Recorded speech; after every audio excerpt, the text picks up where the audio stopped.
സംസ്ഥാനത്ത് കുടിവെള്ളക്ഷാമം രൂക്ഷമാകുന്നുവെന്ന വാട്ടർ അതോറിറ്റിയുടെ റിപ്പോർട്ട്.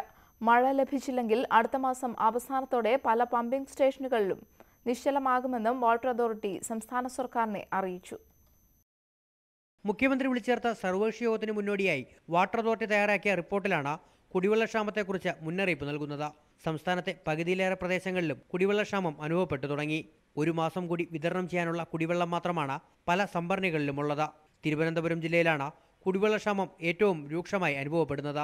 മഴ ലഭിച്ചില്ലെങ്കിൽ ജില്ലയിലെ പല പമ്പിംഗ് സ്റ്റേഷനുകളും അടുത്ത മാസം അവസാനത്തോടെ പ്രവർത്തനം നിർത്തിവെക്കേണ്ടി വരുമെന്ന മുന്നറിയിപ്പും വാട്ടർ അതോറിറ്റി നൽകുന്നു. മലപ്പുറം, കോട്ടയം ജില്ലകളിലും കുടിവെള്ള ലഭ്യത കുറഞ്ഞു വരികയാണ്.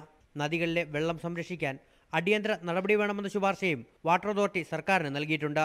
കൃഷി ആവശ്യങ്ങൾക്കുപരിയായി ഡാമുകളിലെ ജലം കുടിവെള്ളത്തിനായി നീക്കിവെക്കാൻ നേരത്തെ സർക്കാർ നിർദ്ദേശം നൽകിയിരുന്നു. എന്നാൽ ആവശ്യത്തിന് വേനൽ മഴ ലഭിച്ചില്ലെങ്കിൽ സ്ഥിതി കൂടുതൽ വഷളാകുമെന്ന മുന്നറിയിപ്പാണ് വാട്ടർ അതോറിറ്റി നൽകുന്നത്.